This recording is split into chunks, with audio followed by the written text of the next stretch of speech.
A list of the topics, themes, and subject matter featured in this episode has been included in the episode description.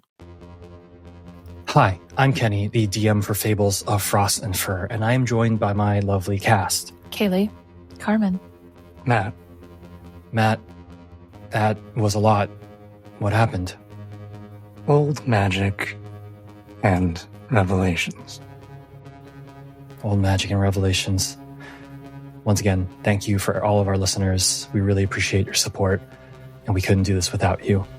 Without further ado, please enjoy the episode. Previously on Fables of Frost and Fur, after a tense night of revealing secrets, Poppy dreamt once more of the wondrous sea, speaking with a mysterious she-fox who told her she would be cured if she went south.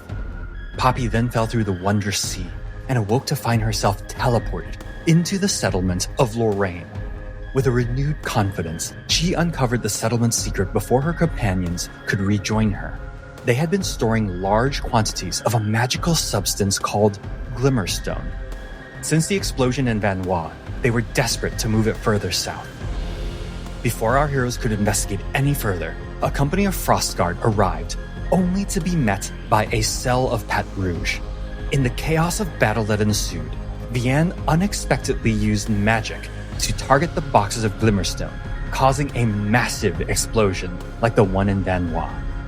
In the eerie aftermath of destruction, our party slipped away and continued their journey south.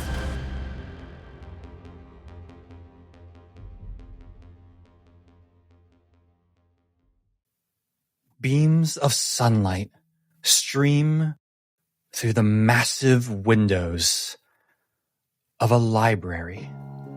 Its dark wood of the bookshelves and the floor glimmering in the afternoon sun. Books of every color and shape and size fill these shelves entirely. The ceiling spans several floors, with little balconies lining the walls and little stairs leading up to access every single shelf. And in the center, several tables with chairs with giant backings and intricately carved wood lined with the finest of cushions. As we peer down to see a lion man with his golden fur shimmering in the sunlight and his deep red mane swept back and out of his face. He's a massive creature, but the way he sits is delicate and gentle as his large paws turn page after page. He turns his head and regards Poppy. I have a new joke. I'm sure you'll like this one. Is the joke really that important? No, you'll love it. You'll love it. Okay. Why? Why does the baker not attend church? Now holding her head in her hand and kind of trying very desperately to avoid eye contact with him, Poppy gives a slight shrug of her shoulders. I don't know, Ardon. Why? For he need to be risen. You're not laughing. Okay. I'm not laughing. No, I'm not. And then he flips through the books again. All right, maybe it's not so important. I'm sorry. My brother was so much funnier than I am. I've been stealing his jokes for years. Your brother? Yes, Elian. Or I suppose most of my life I called him the Dauphin, as he was the next in line. But now, in my head, he was always Elian to me. I miss him so much. You know, it was so easy being the spare. Having him, his confidence and his wit to shield me from the worst of my father. For him to take up those expectations to be the king that we all needed. I never knew how good I had it until he died. I'm sorry. No, I shouldn't talk about this. It's... No. Kind of now moving forward with her arms out towards him as a peace gesture, Poppy rambles. I have a brother, too.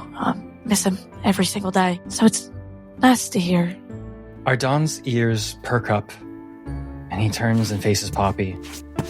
Oh, you have siblings. Tell me about your brother.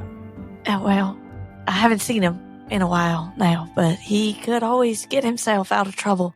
Much better than I could. Funnier than me as well, so it looks like we have that in common. Yes, he sounds just like my brother. Isn't it funny? Family. The little joys that they bring us. Joys and heartaches, all the same, I guess. I'm sorry, I did not mean to touch on her. May I ask what that pain is, Poppy? Well, she'll reach up and tug one of her ears, protruding out of her head, long and fluffy. I'm from a place where this isn't normal. You're to have ears? Well, rabbit ears, for the most part. Oh. I'm human, or I was human, I guess. Oh, you were... So you were not born this way? No. Fascinating. Are there more like you? I don't know, actually. That's a really interesting question that I've also been trying to figure out. All right. I have been resisting asking this because I realize it's, very self-serving, but are there still people who look like me? If there are, they're not favored, and they're definitely considered the enemy. By humans? Yeah, well, kind of by everyone. That's actually what I wanted to talk to you about. The last time we talked, I told you I would get some information on the history, right? And how Queen Inga came to be queen. Yes. Please do tell me about her. Well, after the curse and Maudites, that's what they're called, what people who look like you are called. They went savage. They ravaged everything. They attacked humans of Alizé, and the people, while they tried to flee, they tried to go to Kernland, but they weren't accepted. Oh, God. He takes a step back, and he places both of his paws on the desk in front of him. Oh, God, it must have been a slaughter. From what I heard, it was. And Queen Inga was the only saving grace. Who is she? No one really knows. She came out of nowhere and constructed this giant ice wall between Kernland and Alizé. You notice ever so slightly that at the words ice wall, his ears twitch a little. I see, and sorry, I'm assuming here, but if I were she, I would have raised an army of some sort or rallied the people and fought back. Is that what she did? Yes, thank you. I actually forgot about that part. I'd asked my companions all this history. I don't know much about it, but ice golems, yes, is what they told me. And after that, she probably established footholds. Yeah. Between Villeneuve and the Wildlands, and probably establish a fort by Mount Orbrack, and then continue to establish dominance going south, yes? Yeah, that's oddly correct. Military education, Poppy. It makes perfect sense. I see. Thank you. And he turns away, and you can see his shoulders start to slump. And he remains quiet. Was that not the answer you were looking for? What? Oh, no, thank you. Thank you, dear Poppy. I have much to think about. I fear I will not be good company this time. Perhaps we should say our goodbyes here. For tonight. There's a moment, a pause of hesitation in Poppy, where she looks almost like she wants to press for more information. But Nardon has been so kind to her, so inviting. So she gives a nod. Yeah, that's all right. I don't really know how to leave, so I'm just going to go walk out of the library now. Oh, my dear puppy. It's all right. I theorize that this is primarily my dream, which is why you only ever see my castle. So, we're going to try something. I'm going to close my eyes, and I am going to squeeze them really hard and then open them really quickly. So in 3, 2, and sunlight streams through your open eyes as the rays of sun peer through the forest canopy, as you curl up in your bedroll and notice Harlan and Vianne packing up the camp and getting ready to depart. I'm not eavesdropping. I just woke up. So if there's something I don't need to know about, full warning. And with a giant yawn, Poppy will sit up, stretching both arms above her head. You haven't missed much, puppy. Just, breakfast, unfortunately. The bird ate yours. That's all right. Subsumed? It... How would you describe it, Harlan? I don't want to think about it. The beak opened the entire loaf. Just... It was a... Oh, I've decided to call him Baguette. No? Seems rather fitting. But I do have something else for you to eat. that's all right. I'm not the most hungry after that story. You should eat. All right. I will say how weird it is not to be woken up for chores. Can't say I miss the early roll call, so this is great. She'll saunter over to wherever Vianne is offering the new food. Harlan stands by Alfie, massages the horse's shoulders. I know you don't like this, but we did draw too much attention in the ring. And the horse whinnies in protest. Yeah, I know, but we can't be drawing attention like that. And with some apprehension, because of what happened the last time, he reaches into himself and attempts to change Alfie's appearance. Harlan, make a constitution saving throw. A 9 + 2 for an 11. A sharp pain in Harlan's mind as he channels a simple trick of his powers. And then it's gone. And it succeeds. You see Alfie's coat darken from the beautiful blue-gray into a very ordinary chestnut brown, and his shoulders slump a little bit, and he gets slightly shorter too. And at the end of it is a very ordinary-looking horse, looking very crossly at Harlan. I know. Wow. Alfie, looks like you and Vianne would get along really well with how your priorities seem to be going based on physical appearance. And she would quickly dodge Vianne's waving hands, moving to smack her at the words. If all we have is a little bit of vanity, I don't begrudge the horse for wanting to keep his beauty. It's the inside beauty that matters. Isn't that right, boy? The horse does not agree. The three of you, along with Alfie, pack up camp, and you begin to make your way through the Violette Forest. Here in this forest, civilization gets more sparse, as we have now passed the borders of what would even be considered to be the edges of the Queendom of Grendel. Here in this forest, there are old things and safe paths that have been established to go through with minimal trouble.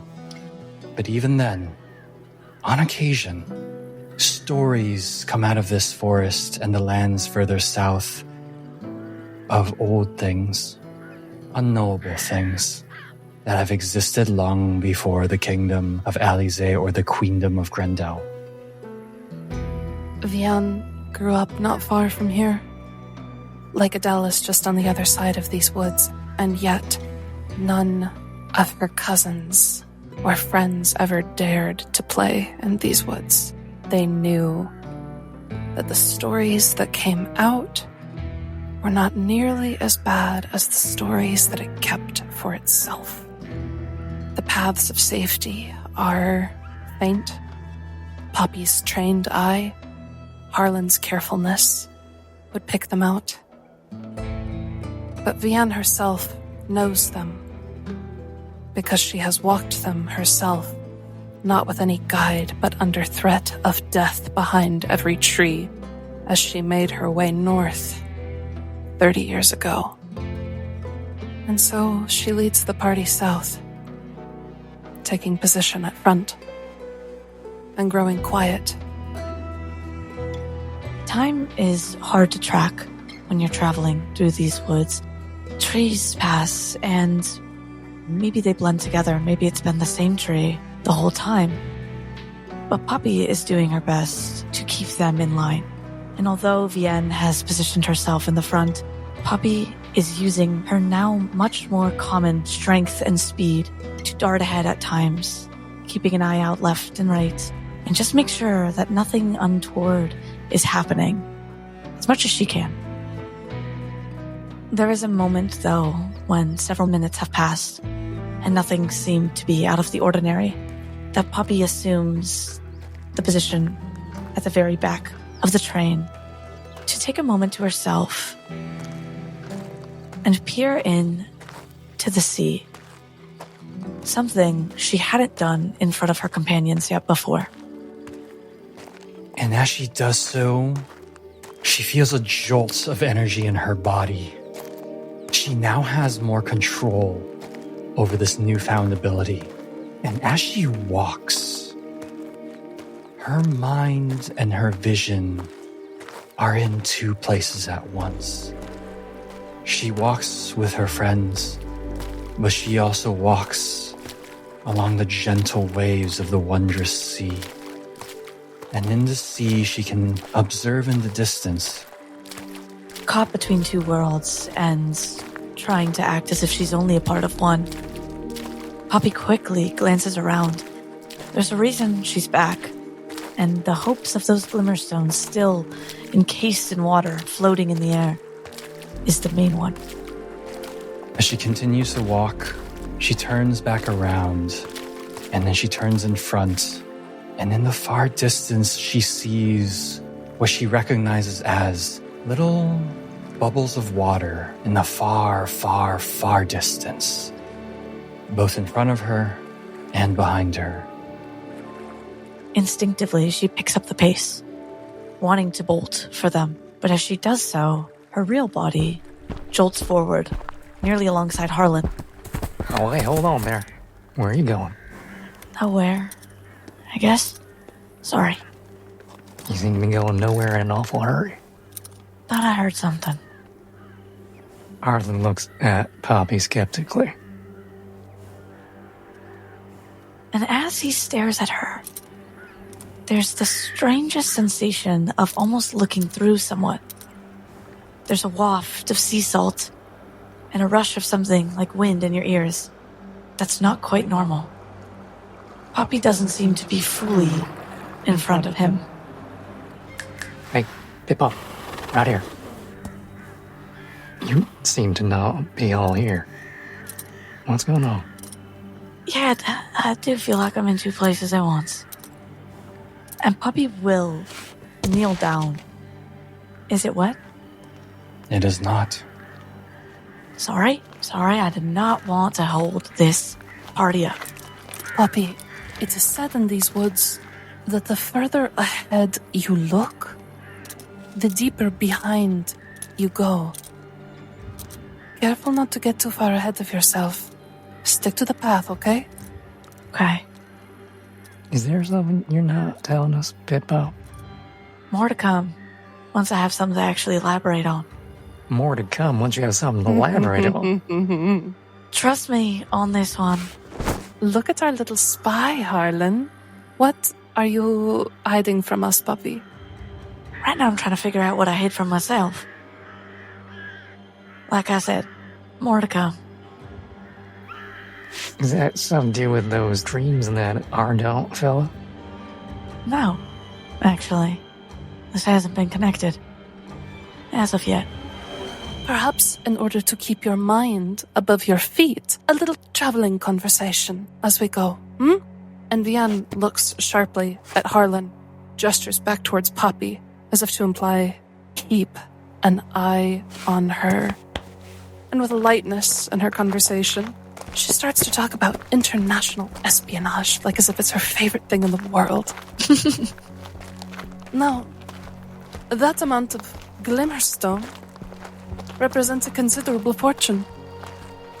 It cost me dozens of gold to get a piece the size of a pearl. And when I gave it to Professor Antonio Castano, he was so excited that he put aside the rest of his research for long enough to gain the Queen's ire.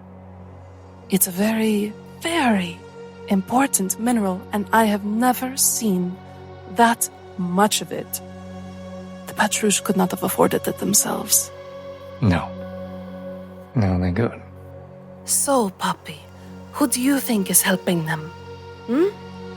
I don't even have the beginnings of a guess, Vianne. As Poppy says this, she's still oddly looking to the left and to the right, and her eyes keep fixating on something that's ahead of them, all the while gauging the distance between those glimmerstones in the Wondrous Sea and how closely she's getting to them. Now, Castano said that Glimmerstone was remarkable for its natural battery properties, that the shape of the crystal that it forms seems to have already siphoned off all of the ambient magic available. So they become powerful. Components, preservation, explosives. And I wonder what the Patrouche might be using them for. Well, they told me where they were headed. This is relevant, Poppy. I'm so sorry. Yep. That guy I was talking to when I was employed for a little bit of time. He said they're headed to, or they were supposed to be headed to Champ des Soleils. What? Is that big news?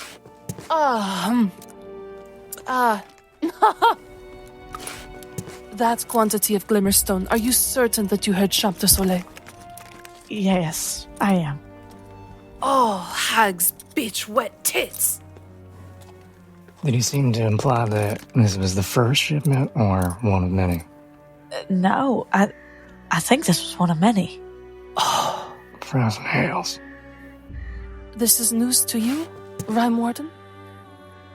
Oh, we're saying that so casually now. Yeah, let's not do that. This is not casual. This is war. Can someone fill me in on why Champ des Soleils is so important? It is considered the capital of the South. For the first time in 300 years, there is almost something of a king in Alizé. The Patrouche have never been good at assembling into organization, but Gambetta has been doing an excellent job. Now, I thought that he contented himself to guerrilla tactics and small victories. But if Gambetta is the one behind this, I thought we were close. Turns out he keeps secrets from everyone. Yeah, cult leaders tend to do that. Well, is that a good thing that they never made it there then? The Patrouche is going to be very upset that they did not get this shipment. They couldn't have afforded it on their own, which means that they must owe someone. It would be best for us if we did not know anything about it. There's very few that can afford this kind of thing. And that would also be willing to help them? I can't think of anyone. It would have to be something like another nation. We may pass by Champ de Soleil on our way to Artois. and they're planning something that none of us could have predicted.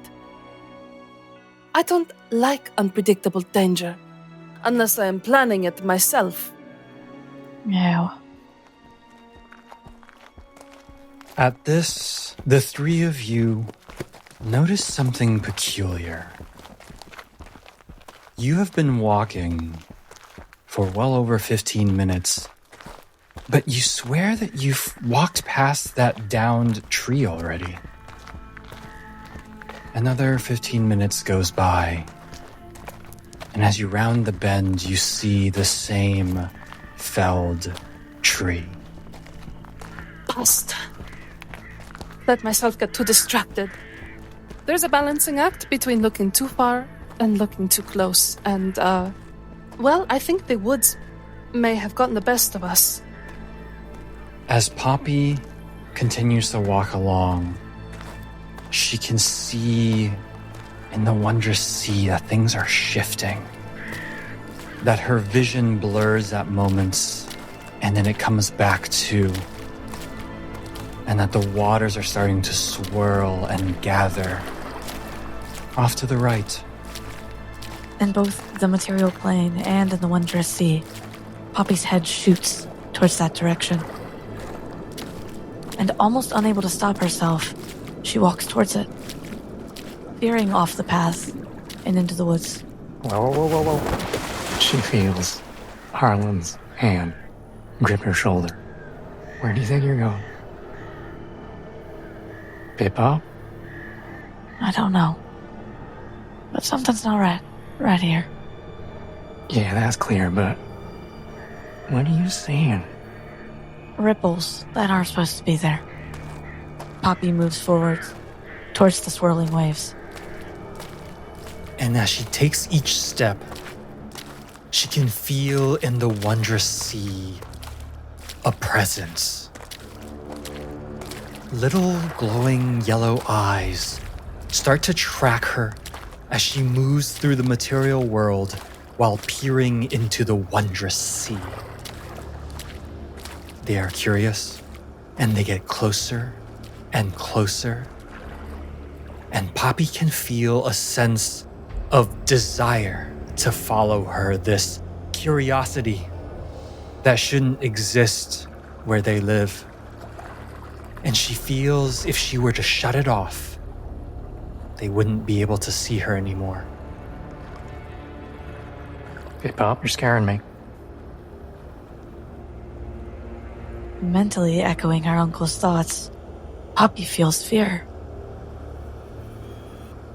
And she blinks, closing her eyes as hard as she can, and follows Ardon's advice. 3, 2.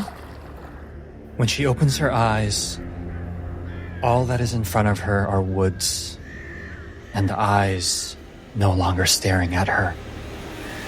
Okay. Harlan takes her face in his hands and looks her right in the eyes and says, "What was that?"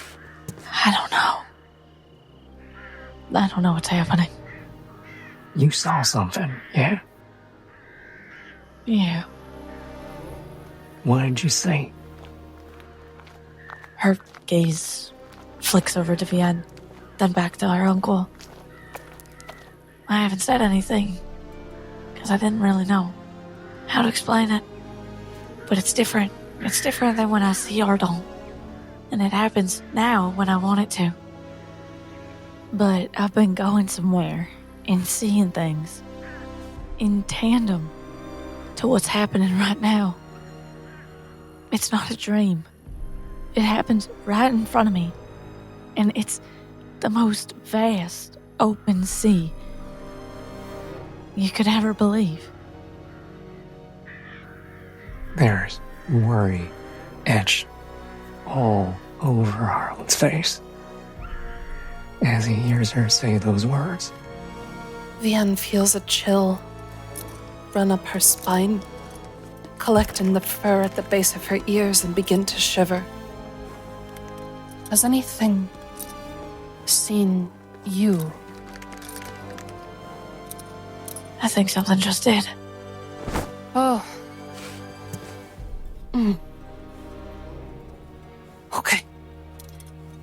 glimmerstones are there. They're in there. What glimmerstones? Well, when I was by myself in those storage tunnels, there was a whole box of them in front of me. I didn't know what to do. So I went to the sea. Huh. And they've been there. They're still there. I was just trying to follow them. You know those things on the docks? Yeah, You know where those are from? I think I did that. I'm sorry, Vian. I think I almost killed Murray. No. No, that was the puppet. Don't blame yourself, Poppy. The puppet didn't start acting weird until I went to that place. I'm sorry. And there was genuine regrets and pain there, etched into the creases of her eyebrows. When did this start? Shortly after I became this, I guess. The expression on Vian's face looks a little harder than you have seen on her in a while. There is not a warmth in her eyes as she looks at you deeply. And now it is with a scientist's cold, detached curiosity that she asks you, "Where is the Glimmerstone, Puppy?" Very far ahead. And also very far behind. That's because we are going in circles, or it would appear that we are. Harlan, I think we can use it like a compass. Give me a few minutes. And she turns away from Poppy and begins to arrange the material components for detect magic. As she turns to look through her bag, she spots something that the three of you have not noticed that sends another chill down her spine. There, in a little clearing in the woods, is a mirror. Large, full-length mirror, just standing in the middle of the woods. Anne's a little busy right now, but she's going to alert Harlan mentally. Try not to let her wander off. But there's a mirror just ahead. I need to complete the spell. I'm sorry, I can't go back there. I can't use it as the compass that you want, and to be quite frank, I don't want to. Something was watching me. Watching all of us. I think our first priority should be to get out. Poppy, what you can and cannot or will not do is something we will discuss when we are out of the woods. Now please, I must finish this spell. Poppy steps back, almost as if she had been slapped. It's been so long since anyone had talked to her in that type of tone, with that type of command. Harlan gives Vienna a look, then comes and puts a protective arm around Poppy's shoulders. You don't have to do anything that you don't feel safe doing. He reaches into his bag and pulls out a brace of pistols. I got these for you. In Van Wall. Never was a time to give them to you, but this seems like as good as one as any. Just in case. Harlan hands the pair of pistols to Poppy. They are fairly standard issue, but pristine, cleaned, brand new, and the newest models. Poppy feels the weight of them in her hands, and she is trained to use them. Her father made sure of that. But to be using one without the guidance of her father is something she has not done before. Hands shake as she grabs them from him. Now, you remember how this would interact with a piece of glimmerstone? Yeah. All right. And he looks at Vienne as she continues her spell.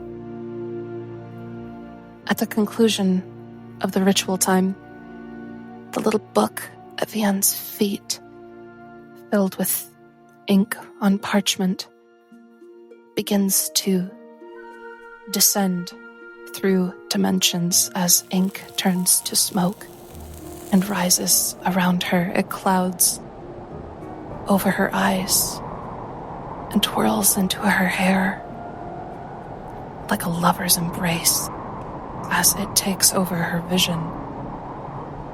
And she stands up straight. As she turns to look around her surroundings, she can see and detect magic in innumerable quantities in every single direction. And the mirror contains the most. Oh, that's interesting. Harlan, Poppy, there's a mirror up ahead. It is obfuscated from my detection. I think whatever we are seeing, we may be able to see more of it if we look into its surface.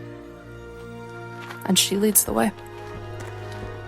The three of you approach slowly this mirror in the middle of the forest, standing completely upright with a beautiful golden frame. You peer into its surface, and you see the reflection of yourselves walking up towards it. But as you do, the surface warps just a little bit, and then like ripples on a lake, the visions distort, and it beckons to Poppy. Carmen, give me a charisma saving throw. Poor kid. That is a 3. Oh. Poppy's feet move on their own as they step forward and forward. Harlan instinctively goes to grab her. As he does so, he feels a wall between she and him. But there's nothing in the air. But he cannot touch her. Yeah, Harlan's blades are immediately out, and he is trying to strike whatever is keeping him from her. Almost as if there is a solid stone wall in front of him. His sword bounces its point left, right, up, down. He cannot get past this. Poppy takes several steps forward. Poppy? Poppy? In Poppy's ears, her uncle sounds so far away. Turn around, Poppy. Don't look at it. She doesn't turn to look back because the mirror is showing her something that she hasn't seen in years. She sees her mother in the garden of their home, in a memory that she has almost forgotten. And the image of her mother, her strawberry blonde hair, her blue eyes, the freckles just like Poppy, turns around, her dress swirling, dirty apron in front. Well, there you are, baby girl. What's taking you so long? We gotta go get the eggs from the chickens. Come on, let's go. And she takes one step out of the mirror and onto the forest floor. In her mind, she finds that she cannot resist this. And for a moment, she loses herself. And suddenly, she's 12 years old again. And every word that comes out of her mouth is exactly as she remembers it. Ma, yeah, I know we were supposed to work on the chickens in a little bit, but Pa's out, Fern's gone. Can we have a chat? Imogen brushes her hands on her apron. We got 10, 15 minutes. What you want to talk about, baby girl? How did you know you love Pa? How did I... There is a smile on her face and beet red cheeks as she grins up at her, tooth missing. Oh, God. All right, you promise you won't tell him? He will kill both of us. No, I won't tell him. All right, we had been talking for a while, and I thought he was pretty cute, but it really took the cake when, your Uncle Harlan told him not to do it, but he wrote a song for me. By the Divine Mother, Poppy, it was terrible. It was awful. And he can't sing. You know he can't sing. No, he can't. Oh, but I knew that moment when he bared his heart to me and he made himself vulnerable and he showed me that side of him. I knew then that I wanted to have a family with that boy. And then we had you. All right? Now why are you asking? Because I'm a little suspicious now. Well, No. she kind of rocks back and forth on her heels. Who is it? There's this boy, Ma. I don't want to tell you. You can't tell Pa. All right. We're sworn to secrecy. Sworn to secrecy. All right. Cross my heart. I hope to die a horrific death. Who is it? Who is it? No. And Poppy holds out a pinky finger. Oh, you know how to seal a deal. All right. You got yourself a deal, baby girl. And she takes her little pinky and she wraps it around yours. All right. Now spill. Who is it? Don't be mad. Why would I be mad? Poppy, from her back pocket, pulls out 2 very poorly made silver coins that have been smithed together in a very haphazard way. And there is an L and a P inscribed on either one. What? What is this? Where'd you get... Oh, Poppy. Oh, He made them for me. Oh, the Wolfkin boy? Yeah. Okay, all right, come here, sit down, baby girl. And she points out a log nearby, and she gently grabs Poppy's hand and walks her over there and sits her down. All right, I was hoping we'd have a little bit more time and you'd be a little bit older before we talked about this, but Poppy, you know what he is, right? And I don't mean the ears, Poppy. You know he's not his own person, right? That the blacksmith owns him. He's only ever been his own person around me. I know, but in this world that we live in, baby girl, as much as we may disagree with it, there are some people who are considered property, right? Just like how our house is our property, how the chicken coop is our property, the chickens are our property, right? That boy's like that. The blacksmith owns him, just like we own the chickens. Poppy, there ain't nothing we can do about that. And at this, she gets quiet and searches for the words to tell her daughter, I'm sorry, but you are just gonna be a danger to him, Poppy.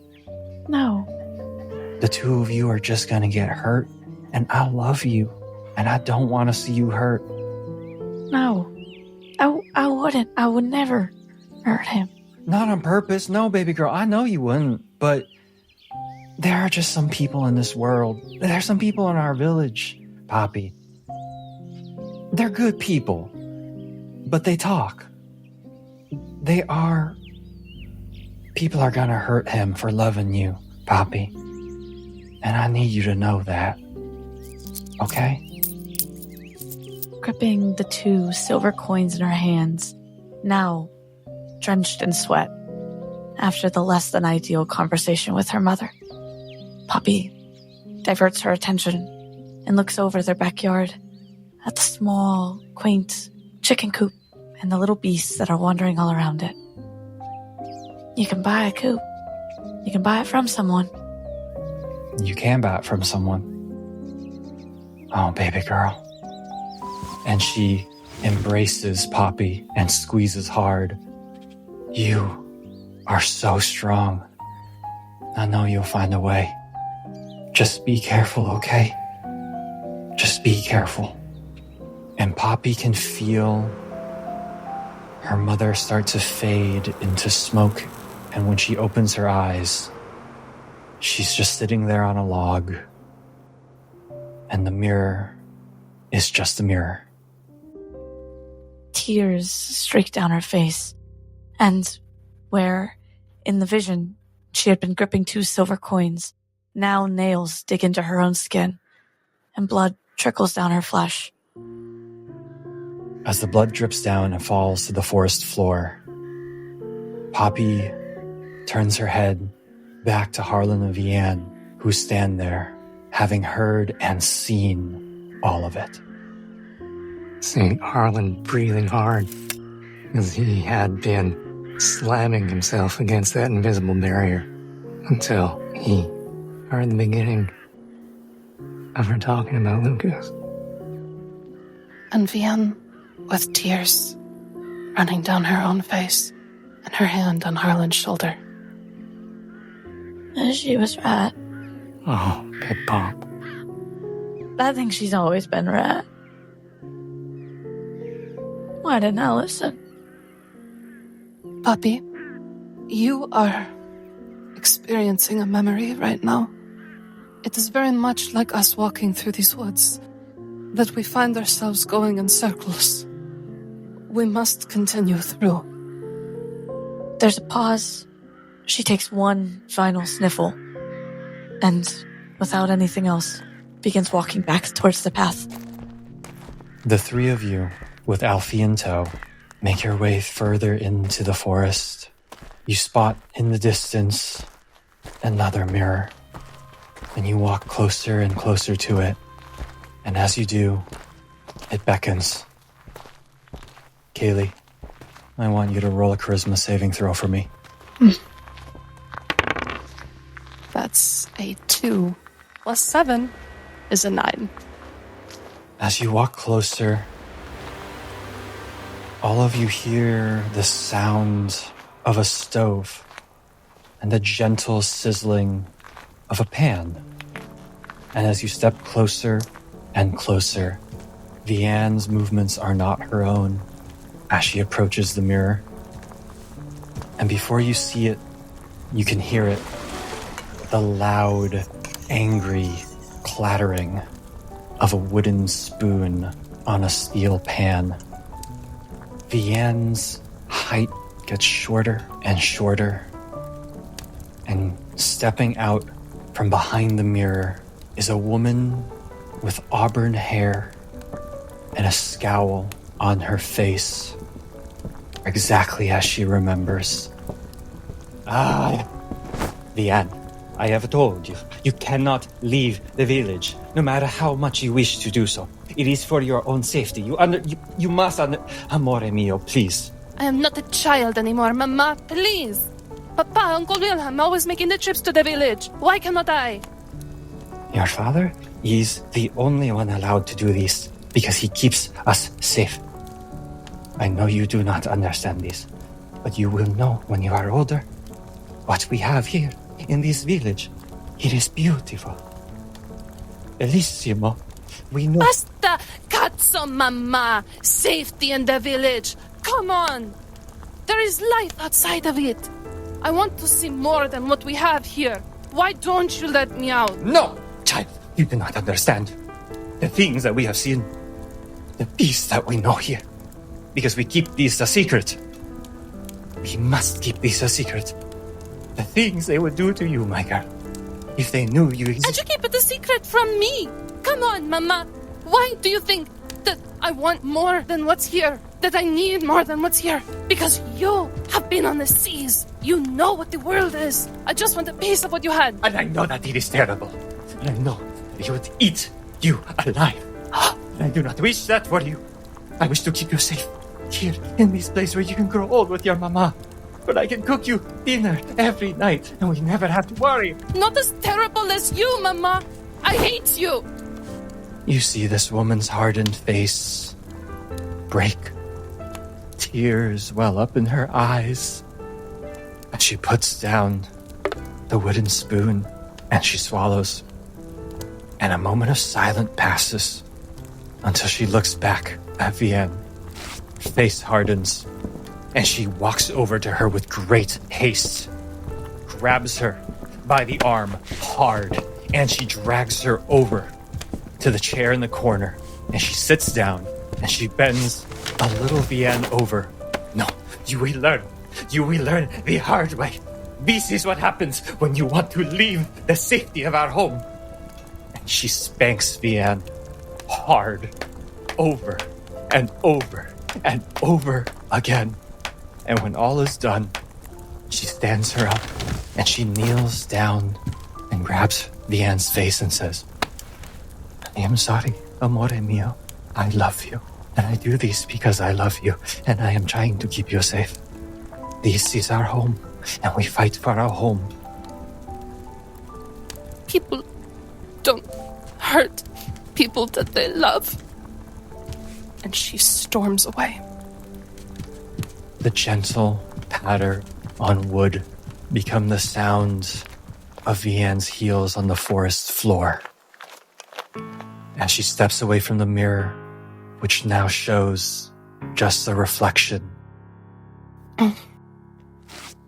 Well, I've lost concentration on my spell. You'll have to forgive me. Come. The path is this way. Why are you looking at me like that? Poppy just puts her head down and keeps walking. You make your way through the forest, and with an overwhelming sense of dread, you are not surprised at all to find in the distance another mirror.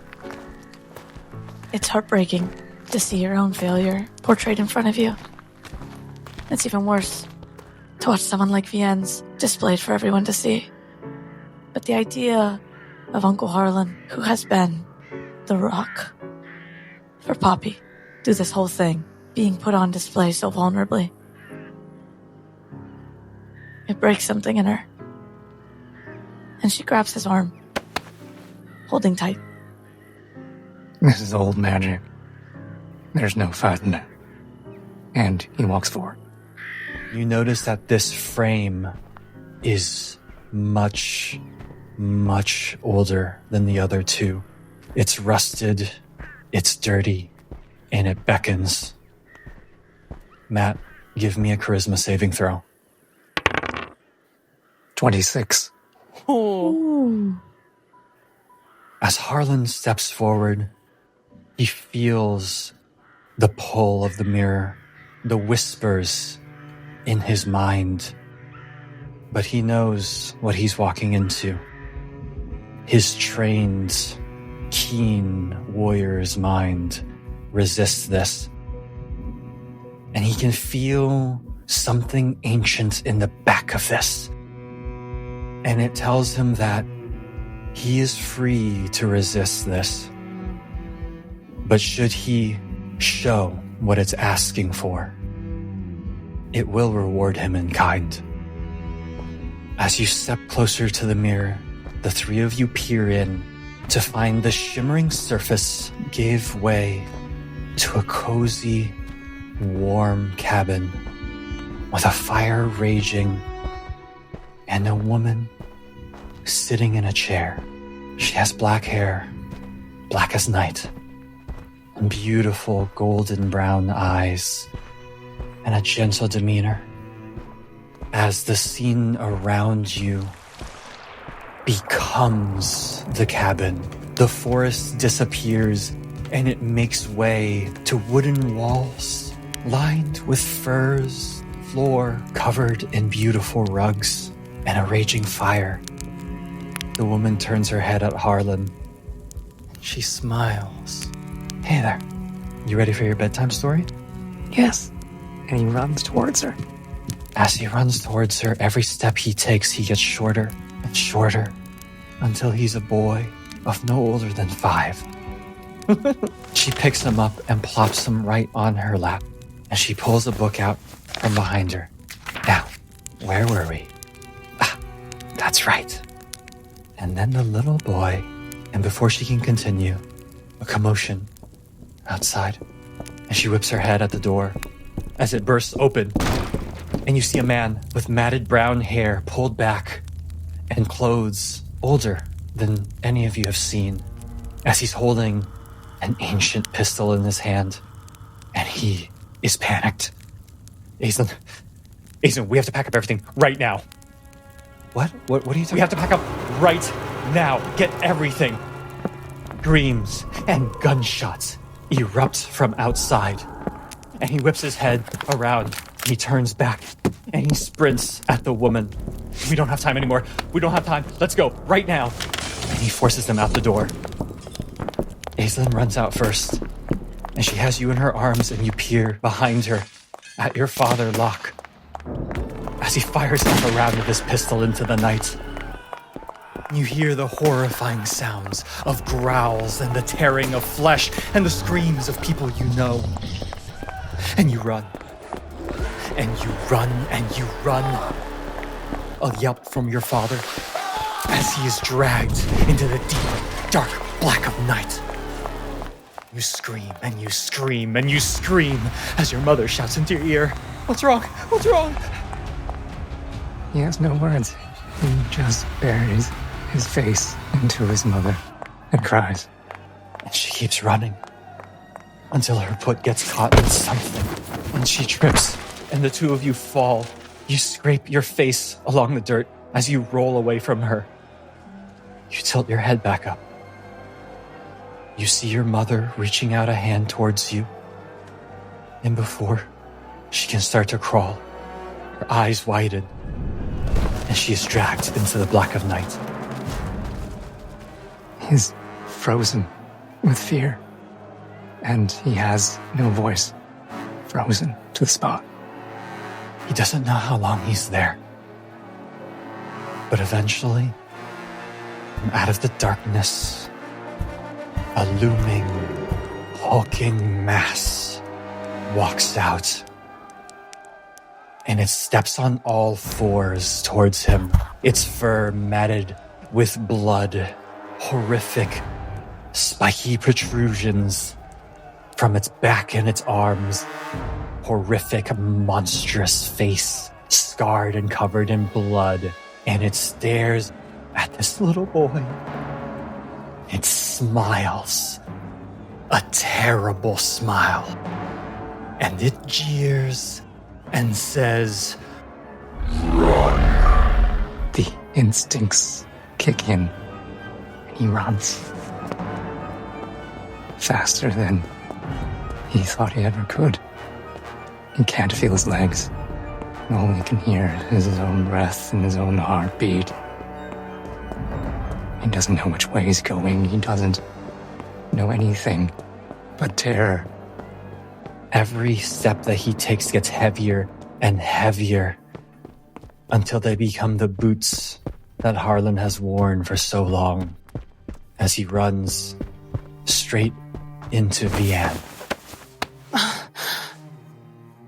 You're back, Harlan. You're okay now. I know. It didn't have me like it had you. Inside of him, there's a crack as if a piece of ice was breaking off and drifting into the open water. And he nods to Vianne, squeezes Pip-Pop's shoulder. All right. Let's keep moving.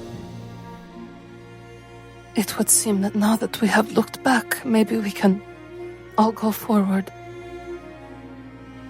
And Vianne casts her eyes down at the floor of the forest. Shame. Shame at this horrible memory. And shame for ever allowing herself to forget it. And in this moment, Vianne finally notices that her mind feels isolated. Like something that's usually there is not right now. Oramos? The magic flows from her mouth and then fades as no one answers. Ah. You two go on ahead. I'll take the rear. Bobby has seen enough now of Vianne's casting an arcane ability. So when the words were followed up with no wonderful explosion or display of talent, a bit of fear floods into her own body. But enough has been rehashed. And so she resumes her duty and takes up the front. There's a momentary gesture, and Alfie goes and keeps pace right beside Poppy, as Harlan looks straight into Ian's eyes and says, "Where is he?"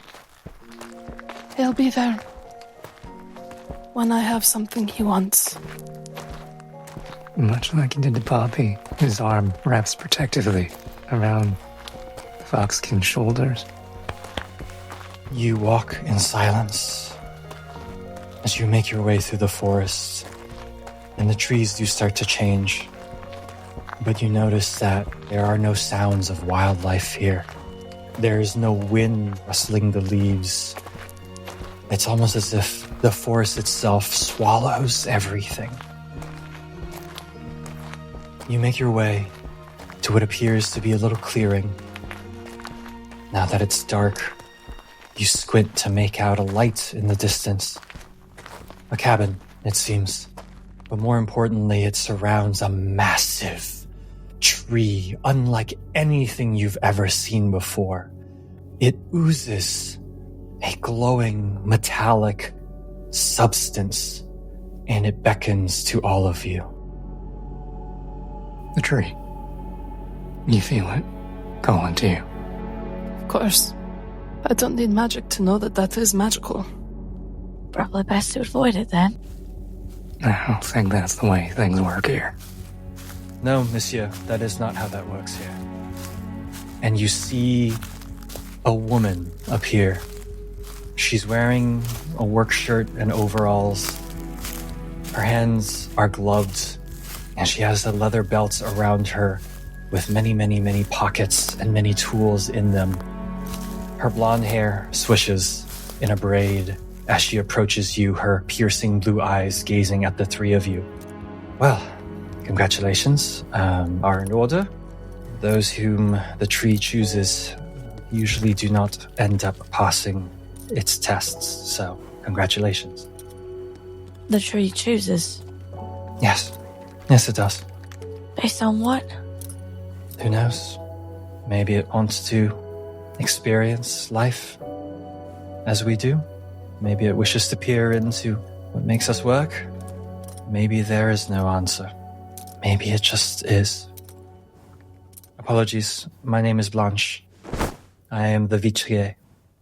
And at this, the three of you are taken a bit aback, as that term has not been used in a long time.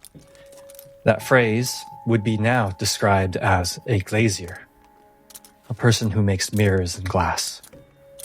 But the term she used is quite old. And I suppose then you must be its eyes into the world. Most days, yes. I tend to the tree. Not by choice, mind you, but... Now, I don't remember the last time people have made it this far. But my predecessor tells me that when they do, the tree tends to want to reward them. I don't know what that entails, but if you wish to approach it, you can. Since we're already past the test, can I ask you a question? Of course. How did you get all tied up in this? Oh. Should I tell you? Does it matter now? Would she kill me? Would she just replace me? Maybe it's better that way. I grow very, very tired of my life here, of servitude. I was brilliant, you know. One of the finest of my class at the academy. Talented, they called me. Gifted. I was so proud of myself. But when I graduated, it seems that Her Majesty had different plans for me. And so I'm here, after having been trained enthusiastically on how to make mirrors. Magic, am I right? It's such a fickle mistress. Indeed. Why would Her Majesty need you to be here, making mirrors? Because the tree only grows here, Beastkin. And at this you pointedly remember that she is in fact a human. Because the tree is here, and the tree cannot be moved. And this tree is one of a kind. Do we require introduction? Or may I introduce myself? Please, go right ahead. Can't guarantee it won't hurt you. Like to see it try. Now that they are in a clearing, Vian glances around at the tops of trees for where that little bird had been, and she does not see it. You are a magician, I understand. Yes, about this place. This is a font of ambient magic, my dear. Where you stand is probably the strongest concentration of ambient magic in this entire peninsula, apart from Port de Glace. Whatever magics, or divine or not, you won't hear them here. Here it's just raw, amplified. No gods, no divine powers, just magic. Vian looks a little comforted at this, and then strangely disappointed. So, suppressed then, and not erased. No. The tree suppresses them, much like how she suppresses the divine magics of other faiths around Port de Glace. Same here, but it's the tree. And does the Queen task you with isolating this magic and making use of it for her queendom? Vian, give me a persuasion check. That is a 19. The woman looks at Vian, and she thinks long and hard. Sure, I'm bored. What is she going to do? Trap me here for another decade? Sure, I'll tell you. Have you ever wondered, little magician, how exactly it is that she finds all those magicians when they start to gain their powers? Of course. I presume that's how she found you. That's how she found all of us. She has a mirror, a magic mirror, and she need only ask to see. And it shows her. But its power has limits. She can only find humans. She cannot find Beastkin or Maudit. But any time a human casts a spell amongst her lands, she can see them with the mirror and find them. The mirrors don't last forever. That powerful magic, it breaks, and the mirrors shatter. So I'm here, constantly making mirrors from this tree, and shipping them every year or so back to Port de Glace.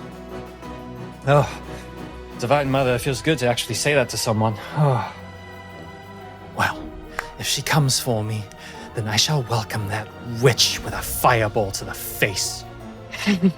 I'd rather die than make another mirror for her. I'm sick of this. I'm sick of this place. Then don't let others be trapped as you are as well.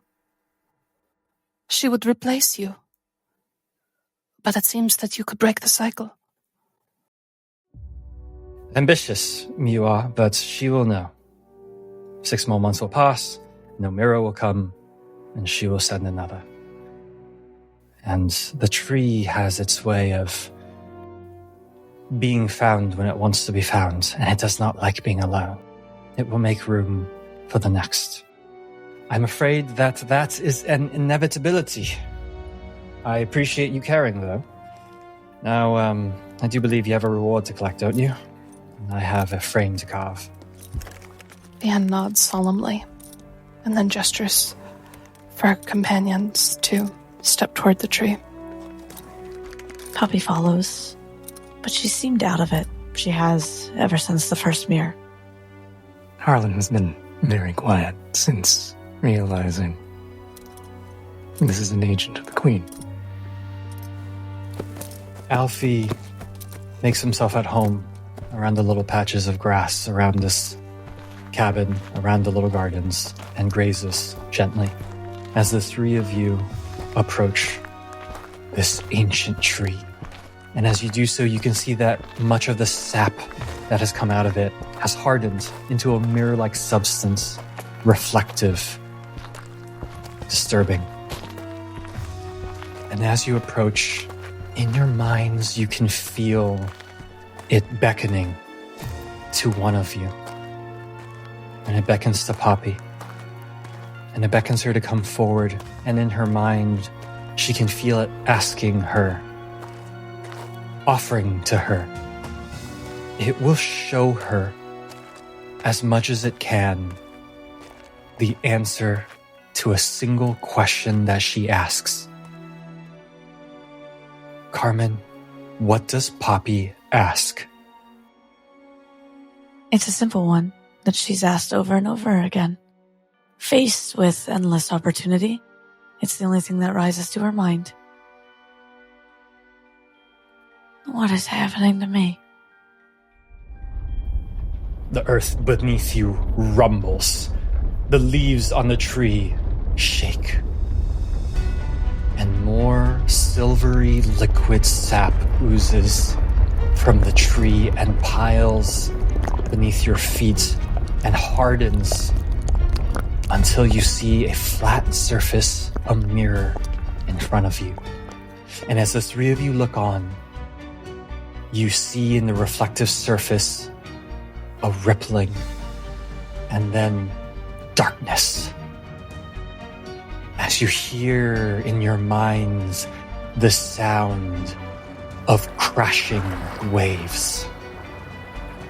Peering from the horizon is the shadowy figure of a fox with dark, deep red fur, and its tail, unnatural, horrific tendrils swishing. The fox smiles, and the tendrils whip out in front of it and reach beyond worlds to a young woman sprinting into the forest, and it grabs her feet and she stumbles and falls, and the tendrils begin to tug and rip at her flesh, molding her painfully into a hairkin. And when all is done, the tendrils release her, and they fade back into the wondrous sea. As the fox smiles, it slinks back under the surface of the water, and the vision fades from the mirror. A hand goes up to Poppy's mouth and she stumbles back, as her own fate was replayed in front of her, but from a very different perspective this time. All of Vianne's helplessness, all of her sorrow, and all of her rage concentrates into the heel of a boot that she drives into the surface of that mirror. It shatters, its pieces falling to the ground, and Vianne can feel amusement. What does she do next? She takes one of the largest pieces and gives it to Harlan to put in his bag. Harlan regards the shard in his hand. It looks very, very familiar to Harlan. And wordlessly puts it into his bag. Poppy falls to her knees in front of the shattered mirror. With unsteadied hands, shaky, does her best to gather as many pieces as she can up. The glass cuts into her skin, and she lets out a sob. No, that's not enough. I needed to know more. That's not... The three of you feel another tugging in the backs of your minds as it beckons once more to Harlan. And it wants to know what question Harlan would like the answer to. What do I do? How do I stay strong enough to protect the ones I love? Silence for a moment, and then another rumbling beneath your feet. The rustling of its leaves and more sap oozes out as it forms a new mirror in front of you. And it ripples and an image forms of a beautiful, beautiful woman with white hair and pale skin and piercing blue eyes. She carries a lantern through the night as she leads her mount, a moose, massive but gentle. She walks through the forest, her face wrinkled with concern, until she finds what she's looking for. A massive black-furred wolf with swirling mists of magic around it, unfathomably powerful. And this woman walks up to it and offers a hand in peace. And the wolf gazes at her, and its gentle nature shines through, and it gets up and it approaches her, and it allows her to pet its head.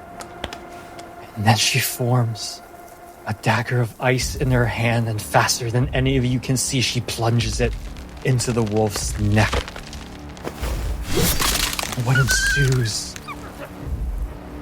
is a fight of nothing like which you've ever seen. This woman casting spells you have never seen before. The forest rumbles at the destruction between this woman's magic and the wolf's sheer size and ferocity and godlike strength. The two of them fall, but the wolf stops breathing first. And the woman walks over to it, and she plunges her ice dagger into its heart, and she carves and she carves and she carves until she pulls out a glowing blue orb of incomprehensible power. And she grips it in her hands, and then she plunges it into her chest, her hand going straight through her skin, and she screams out into the night. The vision fades, and you are left staring at your own reflection in this mirror. He turns on his heel, without a word, and walks back to the others. I presume that was Inga? He just shrugs his shoulders. Poppy's still clutching the glass mirrors in her own hands. Everything she has is stolen.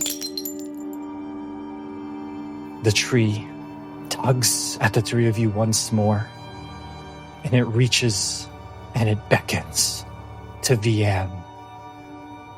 It will answer a single question. I was so hoping you would ask, darling. Vianne stands before this tree, and everything it tried to make her feel washes away. She is now magician, standing before a font of power.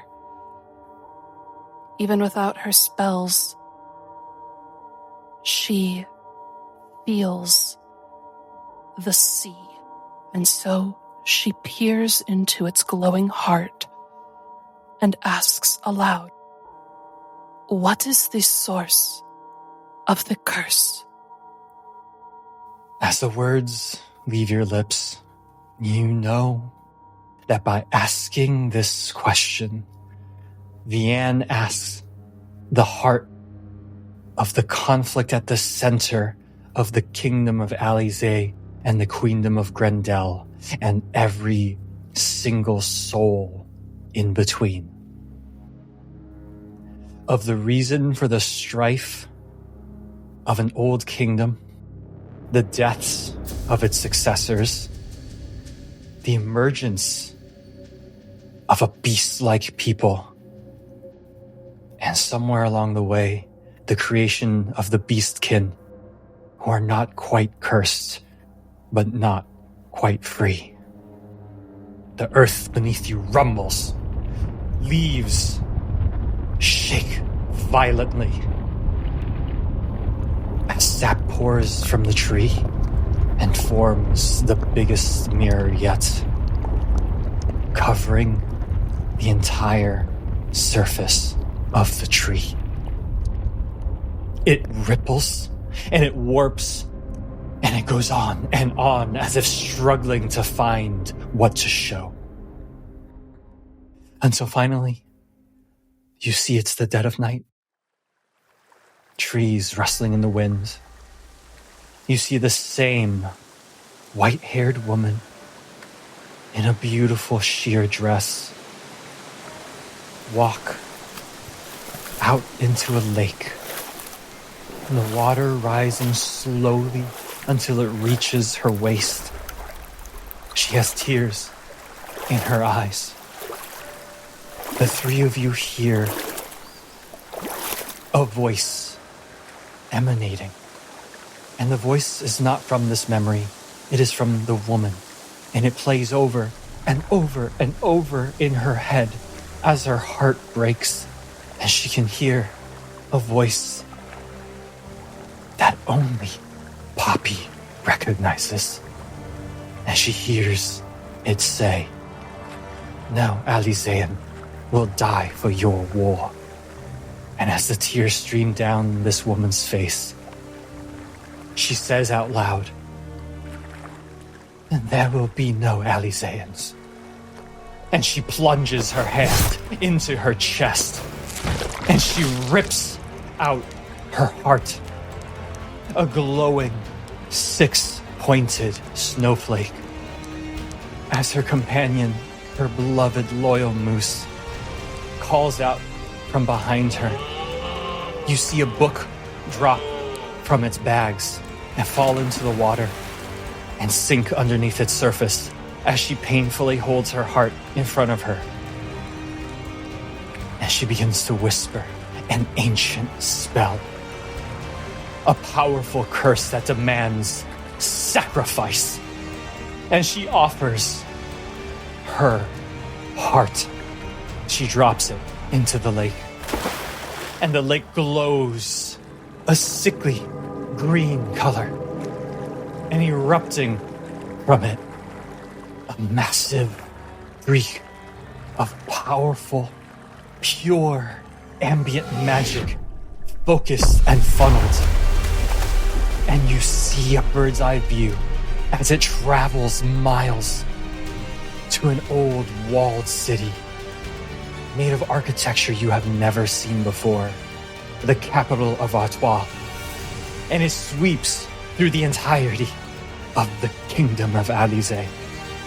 And then the howls begin, one after another, and they get louder and louder and louder. Not soon after, the screams begin. And at this, the vision fades, and the tree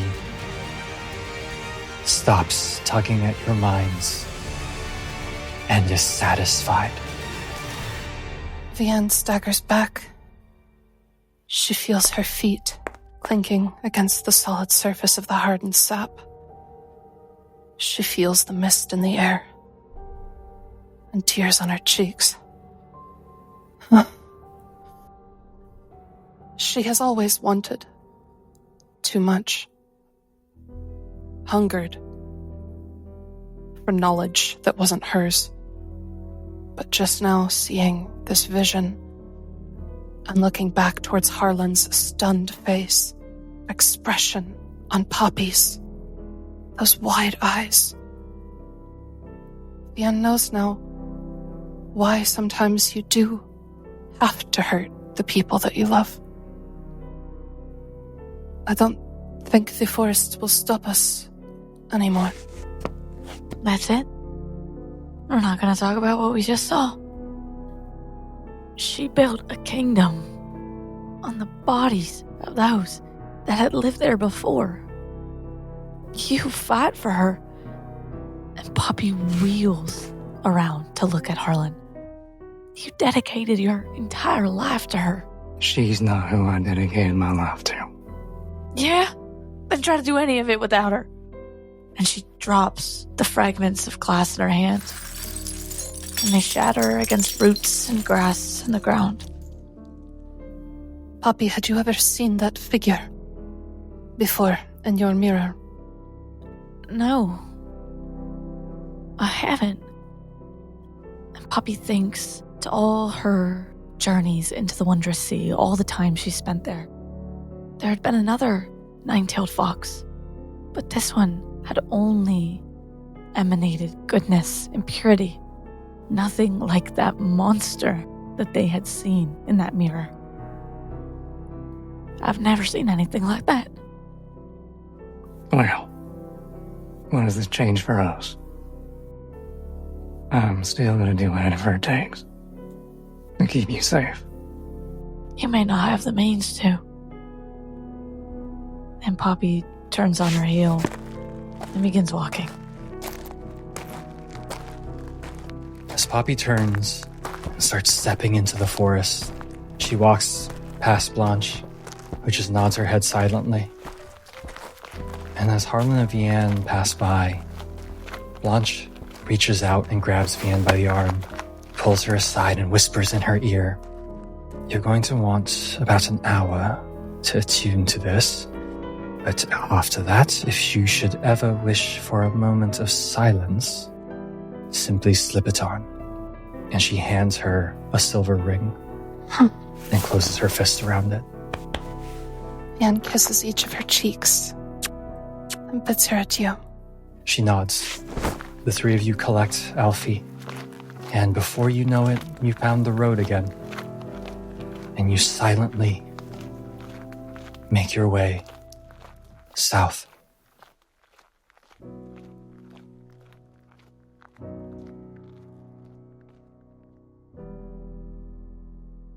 And that's where we end our session. Ooh. Yeah. Yeah. You guys are so close to finding everything you need to find. Oh, You are so no. close. I only have a few more things that you need to discover that I'm confident you'll discover. And then, yeah, and then the rest of this journey is entirely yours. Entirely yours. But Kenny, we still have so many questions. I know. So many fucking questions. Oh my god. Holy. Poppy's question got answered with another giant question. Massive. Yeah. Why is this happening to me? I don't know. Here, have some eldritch nightmares. I would argue you're closer, right? It's less of like what is Yeah. going on to me, and more of like who's controlling who it? is this thing, right? Yeah. Right. Well, I did ask what is happening and not why is it her, which I was debating between both of those. I was debating on, do I do a why or do I do a what and try to get to the source of it. And I wish I would have went why. Why me? But Yeah. Why me? Get that pro tag energy. You know what's funny? If you had asked why me, there is a chance that like the why is there is no reason. Yeah, it's all random. Like you just happen to be in the right place, wrong time, or whatever. Like there is a chance that it could have been answered. Like there is no reason. It just is you. That's almost worse. I would think that's worse. Yeah. Yeah. God, what a burden. Yeah. Jeez.